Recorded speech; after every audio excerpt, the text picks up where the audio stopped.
welcome to edition 6 of All Killa No Filla podcast with me, Rachel Fairburn, and Kiri Pritchard-McLean. Just before we do start, we'll do our usual disclaimer.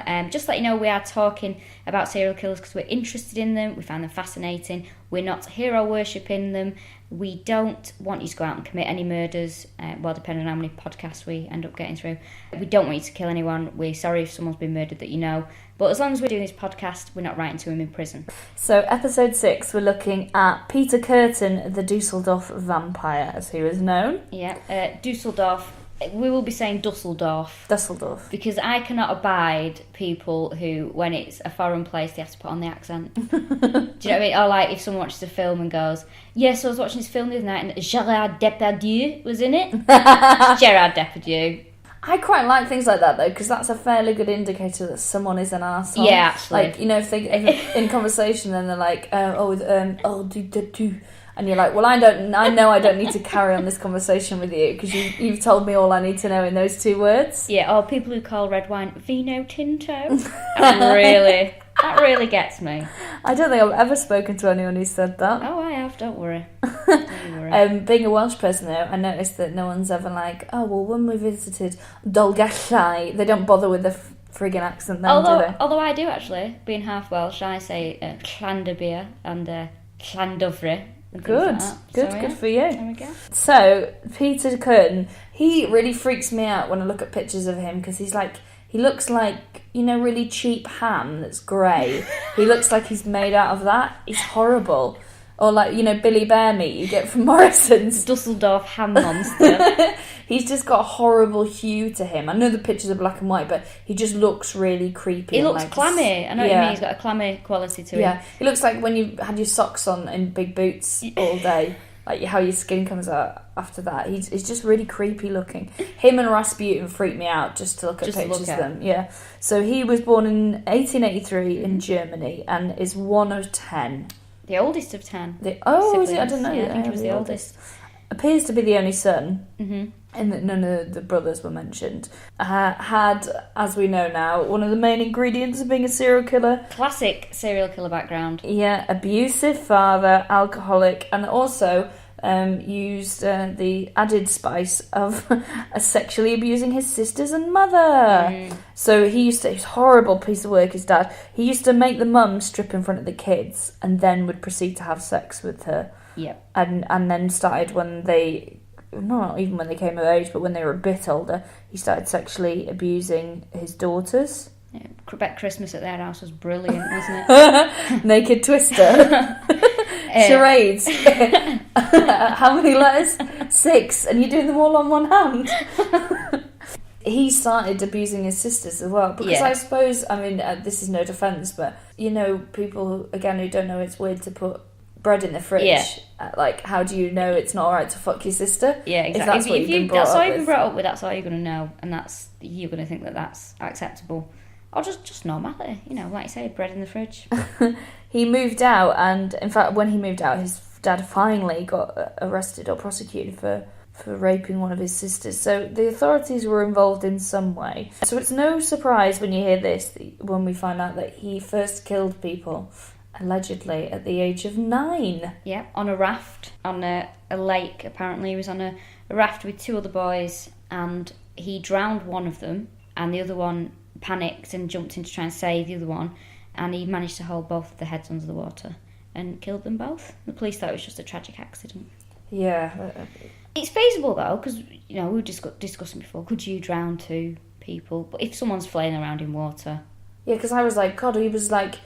really strong 9-year-old is what I thought of, not like, oh, what a tragedy. I was like, bloody hell, he's got some upper body strength, which is the wrong way to look at it. But Rachel made the good point that like when you're in water, it's not like you can get purchase on anything. No. You're just sort of flailing and panicking. Especially if your lungs are getting full of water. Yeah, it's mad panicking, isn't it? So quite easy to do.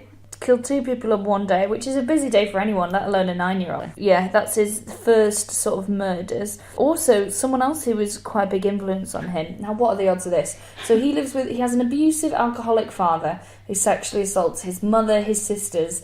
He then starts to do the same. Mm-hmm. And he happens to live in the same building as a dog handler. Oh, there's nothing unusual about that. Until you know that the dog handler was like, oh, I'm going to take him under my wing. Oh, again, there's nothing unusual about that. Except the dog handler was into fucking and killing the dogs he found.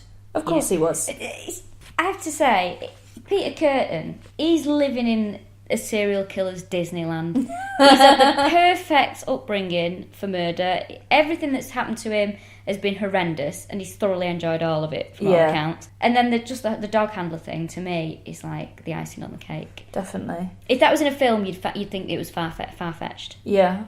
And so he started knocking about this dog handler who is like, oh, this is how you torture an animal. And also, while you're at it, might as well have sex with it. So he got a real taste for that. In fact, his favourite in the end was sheep. Yeah. Because he used to, he would stab the animal when he had sex with it. I was saying to Rachel earlier that I found out, and nothing to do with the fact that I'm Welsh, and I don't know how I found this out, but apparently why sheep are attractive prospects to have sex with in, like lonely places, is because apparently a sheep's vagina is very much like a woman's vagina. So there we go. I feel mildly offended by that assertion. Well, imagine you grew up in the countryside, you're going to know things like this, aren't you? Yeah, I do. Yeah, I feel like I was born knowing this knowledge. I don't think I've ever read it or heard it anyway. I just feel like that's something I know. So basically, if you go and Google sheep's vagina, compare and contrast, and tweet us with your findings, because I'm not going to do it. But yeah, he used to have a sex with sheep and stab them, and that would make him climax, was the actual act of stabbing. Stabbing and seeing the blood. Yeah, he had a thing about seeing and hearing blood, didn't he? As if he wasn't creepy enough as it was, old ham face. His first murder was, apart from the two boys on the raft, third murder that we know of. 10-year-old girl in Cologne. She wasn't wearing cologne. It was in Cologne, the place. And it's a weird one, isn't it? The young girl was asleep in the pub that was owned by her parents. Peter Kurten creeps in, sexually abuses her, cuts her throat, kills her, goes back downstairs as knowing what he's done. I don't think he knew the family in the pub either. So they're all having a chat and looking after the pub, and they go upstairs and they find the daughter dead. Panic ensues. But what's happened is Peter Kurten has dropped his handkerchief at the murder scene, his monogrammed handkerchief with PK on, and everyone, because nobody knows who he is, but unfortunately for the girl's father, his brother was called Peter Klein. And Peter Klein had threatened a few days before, in an argument with his brother, that he was going to do something he'd never forget. It's the worst luck ever. It is the worst. It's not only are you unlucky to have like a serial killer living and drinking in your pub and then killing your daughter, but then also the fact that if we're going to take away anything from this, never say to anyone, you're going to regret that, or I'm going to do something that you'll never forget. Because chances are they're going to get their kid murdered, and so someone's going to leave a monogrammed handkerchief with your initials, and you'll be like, oh no, honestly, it wasn't me, it's all circumstantial. I just imagine, I'm going to do something you'll never forget. I imagine that after this murder, a couple of days later, when a turd in a box arrived, it was just, everyone was like, oh right, okay, that was it then. But, if you're don't monogram your things if you're gonna go out killing. Yeah, I think that's rule 101 of serial killer, is it? It's like, don't feel you have to write your name in everything that you own. Don't carry ID. Don't leave DNA, and don't monogram your handkerchiefs. He's lucky it's before DNA, because it would have been all over the place. Because it was quite a scandal, because they knew that the girl had been sexually assaulted, this little girl. And the fact that they thought it was the uncle for a while, who he did eventually get off. I think he had an alibi, but certainly for the first few days, weeks, he was... Well, everyone just assumed it, and kind of rightly so. Yeah, he would. It was him. All signs pointed to old Peter Klein there, didn't they? He was an arsonist as well, wasn't he? Which apparently is another sign of psychopathy. I don't know how you say that word. Psychopathy. That sounds too Egyptian. We're in there now, aren't we? Yeah. Being mental. That'll do. It's apparently that is one of the big things, torturing animals. Some people do like to set fire to things, but Peter Kurten liked to set fire to places like barns and quiet places, empty buildings, because he liked to think that the homeless would be there trying to get some rest, and he'd hear them screaming as they burnt. Yeah, and that would get his rocks off. I think it was something like 15 buildings in a very short space of time that he set fire to. I think he's the most industrious of all the serial killers that we've done so far. He's a busy guy. Because, John Wayne Gacy racked them up, but... So other than these sort of 3 murders, Peter Kurten's sort of main spree as the Dusseldorf Vampire was... What was it? Something like... It was between February and November 1929. Yeah. And it was like definitely 9 murders, possibly over 60, 7 attempted, and a load of sexual assaults. So he would do like 2, sometimes 3 in a night.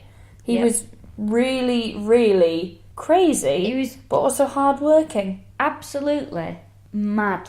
I mean, I know all of the murderers we talk about on this show are mad, but I think he takes a biscuit. He's absolutely bonkers. I mean, I actually did hear, I read somewhere that he did go to a doctor and try and get some help. Oh, really? Well, the doctor just said to him, Mr. Kurten, pull yourself together. No. Really shit joke. Oh, okay. Well, no, because I was thinking, is that how that joke was invented? And that it's been kept around like a cautionary tale? I've been keeping that for best on this podcast. And he was also married, and I was going to do a joke saying, there you go, a pair of curtains. Whee! Oh, come on. Oh, no, I thought he genuinely went to a doctor. No, I was he like, didn't. oh, wow, that's very self-aware. No, but no, I it's a should have cheap made joke. it more of a cheesy build-up there, shouldn't I? But yeah, he was just completely mad. And I think he was quite comfortable with being mad as well. I don't think there's no distress. I don't think there was any sort of mental turmoil. I think I've got a theory about him that he was kind of finding.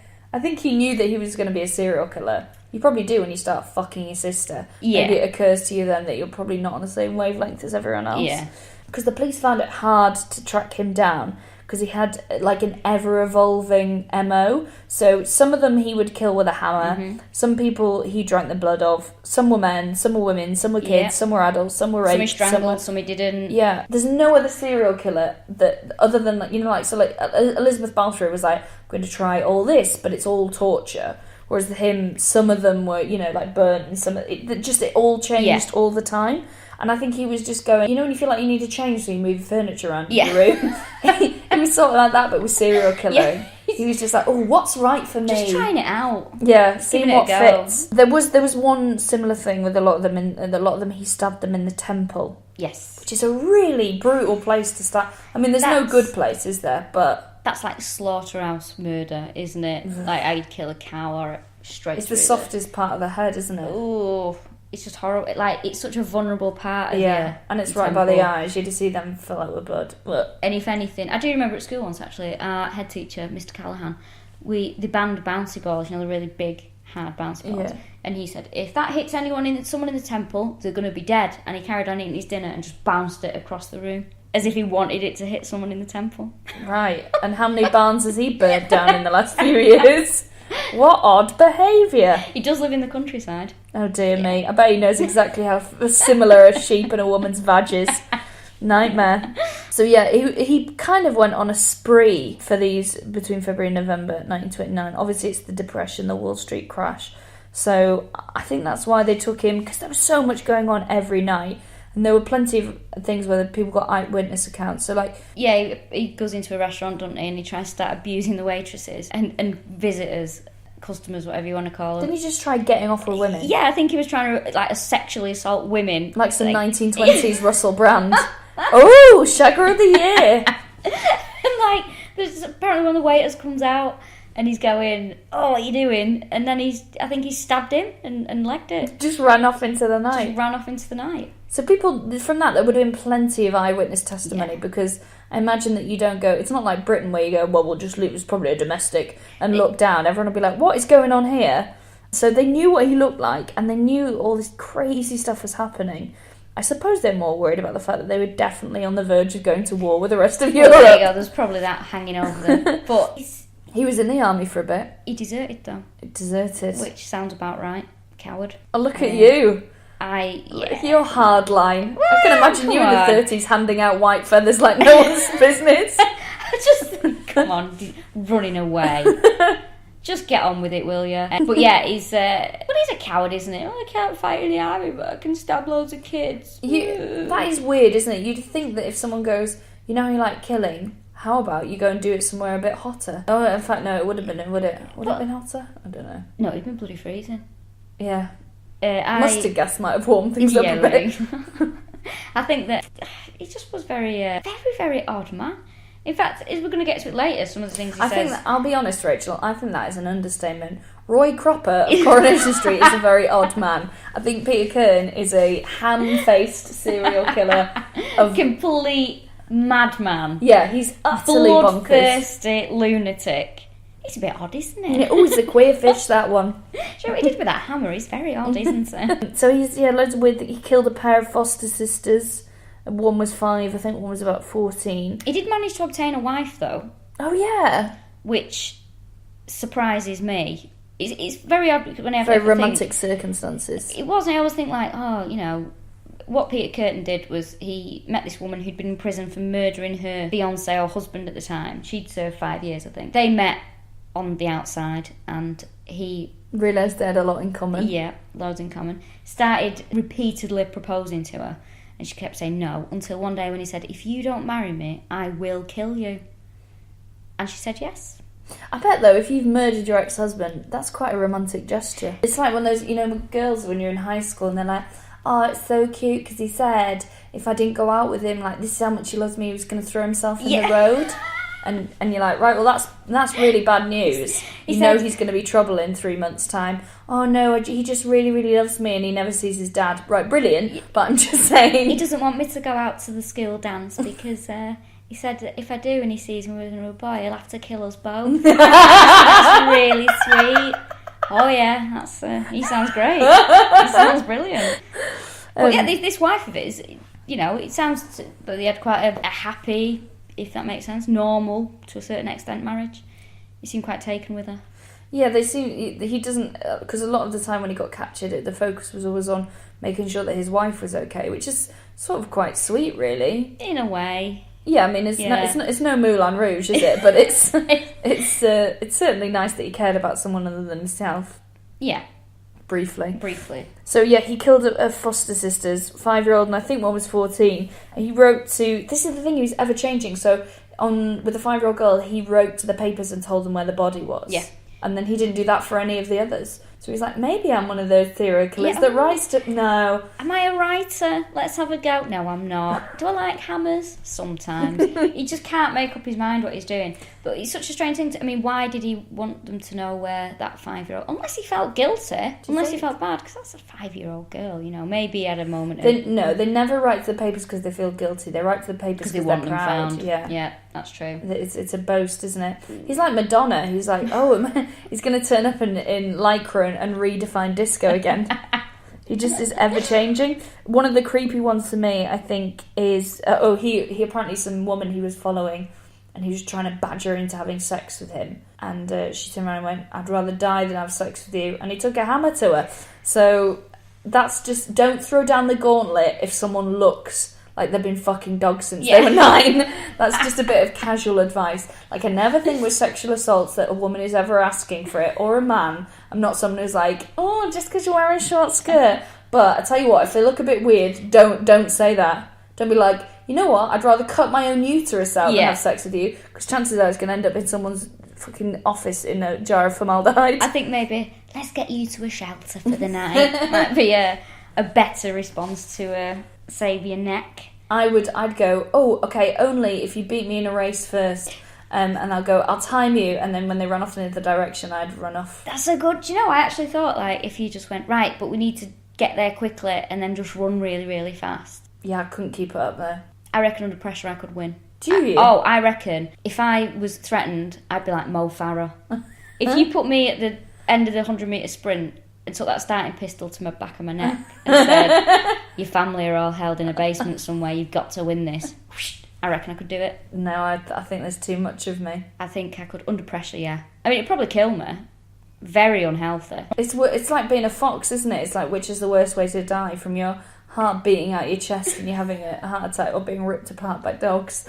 It's like, neither's, there's no surrounded by fat grandchildren in that option, is there? No, there's not. Not that I'm wanting to experience the sheer terror that will make me run as fast as Mo Farah, but, don't come looking for me, is what I'm saying. Unless we want another Olympic hopeful, which, who knows, we might need you. I'm too old now. I'm too old. I could never be in the Olympics now. If they open it up and they're like, right, there's a new category and it's knowing a lot about people who've killed other people, I think you'd be at the top of the list. We'll be alright, won't we? Yeah. The final victim is Maria, is the most intriguing to me, because her story's amazing as well. And not as in, it's amazing, but there just seems to be loads of weird coincidences in his story, and this is one of them. So basically, Maria is at Dusseldorf Dusseldorf station. She did it. I thought you said it, Dusseldorf. Dusseldorf, just near Collyhurst. So she's at the station. A guy turns up and said, "Oh, do you want me to walk you to a hostel?" So she's like, "Oh yeah, that's great." And as they're walking, he's like, "Oh, we'll take a shortcut through the woods."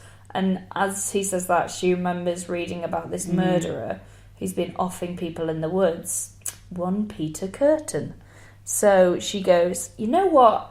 I'm not going to walk through the woods with you." And he's like, "Why wouldn't you walk through the woods with me?" She's like, No, we're not going to do this. He starts getting really angry with her and trying to take her. He's like, "Just come this way." And she's freaking out and getting more and more upset. And then this guy comes along and is like, "What's going on here?" And she's like, "This guy is trying to get me to go into the woods with him." And he's like, "Right, okay, I will walk you home." And that guy who walks her home is Peter Kurten. Yeah, Peter's thinking, hold on a minute. If she's gone into the woods with anyone, it's me. You jog on, pal. I've not bought this hammer out for nothing. That is like the worst look. Oh, it's the worst look. It's terrifying, isn't it? It's like if that was in a sort of American horror film, you'd be going, as if like somebody going, "Oh, I'm not going there with you. Hey, why don't you come with me?" And it's like Freddy Krueger or something. Yeah. You just... I had a similar experience on my birthday a couple of years ago. We all went out and found this girl in like a tiny top and a tiny dress with no shoes on, really pissed, saying, "All my friends have left me." And she was just so hammered, and we were like, "Where are your friends?" And we were trying to find them, and then trying to like go on her phone and see who she phoned last. And they just kept like hanging up and being like, "Where are you?" And she's like, "Oh," and then she went weird on us, and she's like, "These people are trying to take me somewhere." And I was like, no, we're trying to get you to your friends. So like me and Ed, Easton, comedian, member of Gaines Family Gift Shop, we walked over to the Ritz. And as we got there, like these three horrible, like, "All right, darling," kind of like Essex lads were like, and they were like, "Where have you been?" She's like, "These people have been with me for ages and I've been trying to find you." And we just sort of went, "Right, there you go, you can have her now," because she was drunk and annoying. And then as we were walking away, Ed just went, "I feel like we've definitely just handed her over to her potential attackers." So that didn't feel great. Oh, yeah, it's I don't know these men. Just go with them. You'll be safe. You'll be fine. Come on, it's 2014.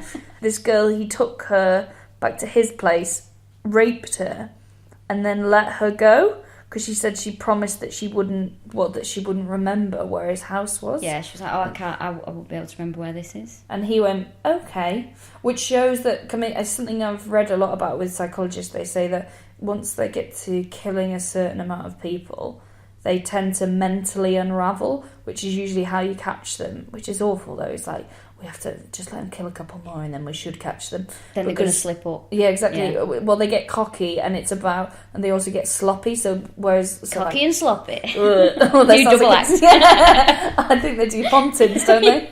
Do a summer season. It's cocky and sloppy. Like Sticky Vicky, the next generation. But yeah, they get complacent.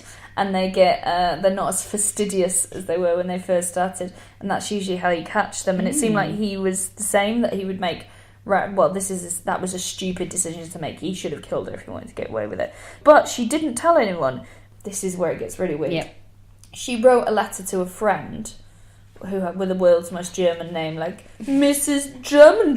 Frau Germansklein. It is that German, like, so she wrote to Frau Germansklein. And told her all about the sexual assault and the guy and things and how scared she was. And it never made its way to Frau Germanklein. It went to like Frau Firmenklein instead. Frau Liebeschnitzen. It went to one with a really similar name who opened it, read it and went, "What the fuck?" And just gave it to the police and told them. So they tracked this girl down, Maria, who then could remember exactly where his house was because it had a really distinct name. So the police went round and tried to see him. I don't think he was there. They said they were arresting him on suspicion of rape. And then he had to kind of confess everything to his wife. And that's when it all went awry. Yeah. Well, he wanted his wife... he told his wife everything because he thought that she might be some sort of reward. Yeah, because when he said, "Listen, I'm going to get arrested for rape," she was like... Her reaction, instead of being like, "You're a monster, I can't believe I shared my bed with you," was like, "Oh, brilliant, how am I meant to get money now?" So she sounds like a right piece of work in that she's like, "Oh no, that poor girl, how dare you?" And like, I barely even know you. She was like, She genuinely said to him, "You should just kill yourself, and then I'll kill me, because there's no way we can afford to live." Yeah, because there's no way I'm having a stall on that Christmas market this year. If I see one more scoop of sauerkraut, very bizarre. Like, right, we've both got to kill ourselves then. That's so weird, isn't it? If you found out your husband or partner was a rapist, you wouldn't be like, really? And there's 3 more payments on that sofa? Yeah, exactly. Oh, great, we're going to have Bright House round again. Straight away, you would just go, right. No, I'm not going to tell anyone. Hello, is that the police? As soon as you could get away and ring the police, I don't care how much you care about somebody, I would shop them immediately. So what he said to her to do, though, he was like, he thought that she would get money for... Basically, he was like, go to the police station and dob me in and claim the reward. So he was kind of fixated on having a reward, because he confessed, he was like, I'm the Dusseldorf Vampire that the papers have been writing... Dusseldorf Vampire that the papers have been writing about. Go to the police, dob me in, and then you'll get a reward. Which is kind of like the nicest thing he ever did. It is quite sweet and romantic when you consider everything else he's done. I suppose that's the most you're going to get out of him as a gesture, isn't it? Yeah. And also I think, maybe deep down he thought, well, she'll get the reward. And he was that arrogant, he thought, everything will be alright, they'll let me out. Yeah. They'll just be like, what, you had a pint of blood? Whatever, mate, go on. As long as you didn't drive afterwards, it's absolutely fine.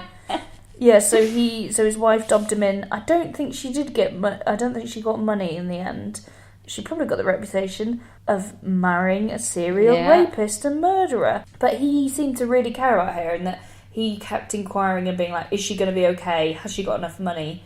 When he was arrested. So that kind of does show another side to him that we haven't seen. Because, when you find out things like that, you're like, well, maybe if he didn't come from a house where he had the shit kicked out of him... He might have been to watch his mum and dad have sex... That he is it possible that he would have been okay? But having said that, when you look at his other 9 siblings, well, none of them committed any awful murders, as far as we know. Yeah, maybe... Oh God, imagine there was a fleet of them. A fleet? Yeah, 10 of them. That's nearly a football team, isn't it? Football team of murderers. We should look into that. So he was caught and then he was executed in 1932. Yes, he was guillotined, which is very popular. I thought it would have gone out of fashion by sort of like the 1930s. Well, I thought it'd be really old-fashioned. Very. I often forget that we are part of Europe and we are European. I don't have that style or panache. But the guillotine in France, for example, the last execution by guillotine was in 1977. What? Yep. And they only abolished it completely in 1982. Oh God. And obviously guillotine used to be a big favourite of aristocracy to be executed because it was the most noble way. Having your head chopped straight off. How's that noble? You've got to get on your hands and knees. I know, but it's clean, it's quick, it's straight through. We had guillotines in Britain, I think, but I think it was more of a French... We like to hang people, didn't we? Hanging people, yeah. Pierpoint was the last one, wasn't it? Yeah, we were hangers. And I think we reserve, beheadings, really, for kings, queens and, stuff like that. Because it's the most noble thing. But in 1982, abolished in France, astonishing. And it was a crime of passion, the last execution in France in 1977. Oh, really? It was a chap who apparently had murdered his girlfriend, from what I could be wrong here, because I was talking about it a few weeks ago. And there was a bit of thing in France crime of passion and all this, because they're big on the old emotions in France. Yeah. But yeah, he was the last person to be executed by guillotine. 1977. He would have been wearing flares. Wouldn't he? And he should have been guillotined. And a wingtip shirt. That's what's weird about that. But Peter Kurten was thrilled with this execution because obviously vampire Dusseldorf, he enjoyed drinking blood, he got sexually excited about seeing blood, and when he was chatting to, there was quite a lot of psychologists who spoke to him before he was executed, and he said to one of them, he said, "Can I ask a question?" He said, "Go ahead, Peter." And he said, "After my head has been chopped off, will I still be able to hear, at least for a moment, the sound of my own blood rushing from the stump of my neck? That would be the pleasure to end all pleasures." That is revolting. What do you do with somebody like that? You go, right, well, you're not having your head cut off then. I'm sorry, it's not like that. It's not like you go out on a high. You don't get to do that. If anyone has, can this be a rule that we implement globally, please? That if a serial killer or someone who's done something horrendous, if we are going to give them the death penalty, which I don't necessarily agree with, but if they show, a sexual predilection to that type of death, Don't give it him. Don't give him. It's like Don't give Albert him. Fish, who, when he was going to the electric chair, and he said, the greatest thrill will be to die in the electric chair because he's a complete sadist. So, what do you do? And apparently he went to the guillotine, Peter Kurten, with a smile on his face. Yeah, apparently when they cut his head off, he was still smiling. That is rotten, isn't it? I do wonder, I mean, there's a thing where they say that when you have had your head chopped off. Do you know you do that noise every time you say it?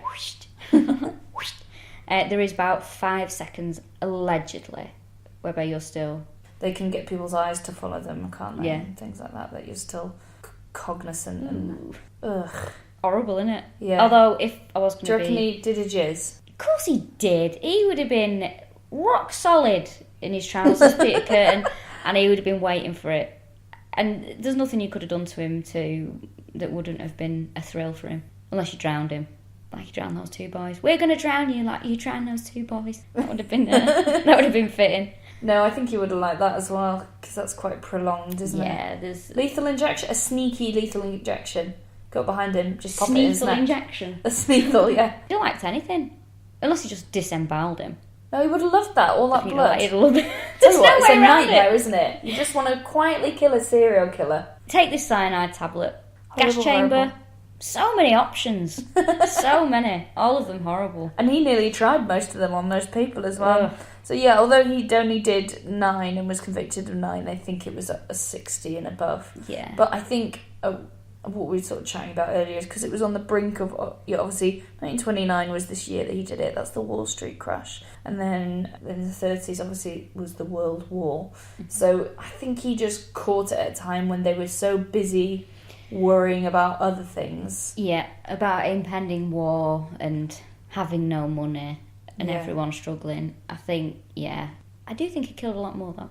Do you? He was busy. He was constant, I think. I think there's, when you consider he set fire to barns and places like that. Yeah. How many people did he kill that were in barns? How many people did he, he drowned 2 kids when he was 9, allegedly. And then it's the years and years till his next And killing. then years yeah, and years. I don't buy that. He must have killed his father. I mean, I reckon his dad probably bumped off a couple of people. Do you think? A couple of prostitutes, probably. Ugh. But as well, Peter Kurten did have relationships with older prostitutes.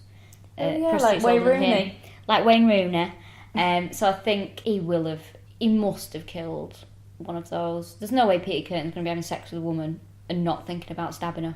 Yeah, especially if he's so poor as well. That he's going, it's going to be a shame when I ejaculate because I'm going to have to spend the last of my money on this.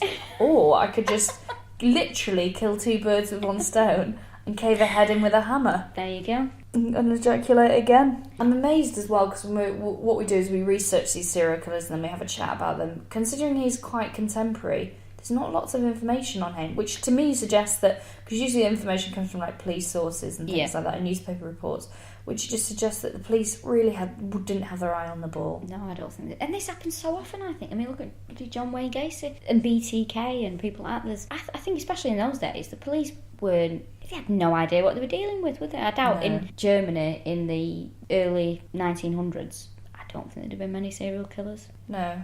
It's not like you ship in a special department, is it? Yeah. And there's no DNA because they would have got him on the hanky otherwise. And the fact that he moved cities as well. So he was living in somewhere Direen, and then he moved to Dusseldorf. It's that time the between... police forces don't usually talk either, do they? No. There seems to be no picking up a phone or whatever. And he had spent time in prison before for other offences. Oh yeah, So he was in and out. In fact, he blamed when he killed those people. He said it was because he thought he got a very harsh imprisonment for something. Yeah, wasn't it like burglary or something like that? I think he got 8 years. Yeah, that was it. For arson and theft or something. It was something that was comparatively fairly minor. So when they said to him, "Why did you do all the murders?" and he said, "I was striking back an oppressive society." Oh, okay. Which is the kind of thing you find written on the maths book of a 14-year-old who's just started listening to Rage Against the Machine. And he's really annoyed me as well because apparently he was a trade unionist. And so was Dennis Nielsen. And I'm like,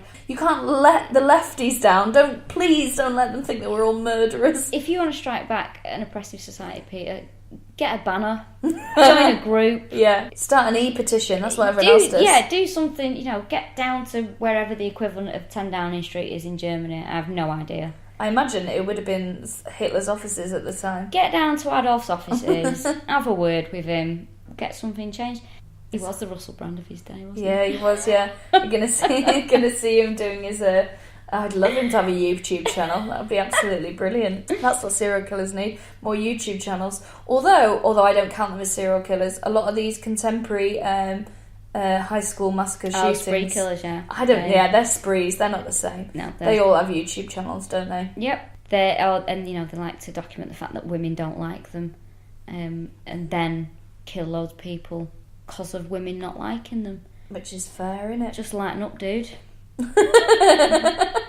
Change your hair, maybe buy a new jacket. We're quite fickle. Do some press-ups, you'll be amazed at what it does. So that is Peter Kurten. He's creepy, multi-talented serial killer. Yeah. We're going to go slightly further afield with our next, for episode 7. Mm-hmm. We're going to look at Charles Ng, aren't we? We are, yes. Charles Ng and Leonard Lake, who sound like two country singers. Yeah. But they're not. I think I have got one of their vinyls for 25p from it. Save the Children. Or not, as the case may be, in their... from what they did. But yes, we're going to talk about them. And Charles Ng, quite interesting. Born in Hong Kong, went to boarding school in England, moved to America. It's going to be good. Thanks very much for listening. Thank you. Do we have anyone to thank? Well, I mean, I'm sure we've thanked him. We'll thank Will Duggan again for our theme tune. We'd like to thank Brennan Rees for our logo. And thanks for everyone that tweets to say that they've enjoyed it. And thanks to Giggle Beats for hosting this on their website as well. Yeah. And thanks to the general listeners there and everyone that tweets in, because we do enjoy getting your tweets. Just don't be creepy. Yeah. That's quite worrying. Yeah, because we live quite close and we're worried that someone's going to come and get us. Yeah, I shouldn't say this on record. I live alone. And the back door is always left open. I do sleep nude. Right, so this has been episode 6 of the All Killer No Filler podcast. We've been talking about Peter Kurten. Please join us for episode 7. We'll be talking about Charles Ng. Thanks very much.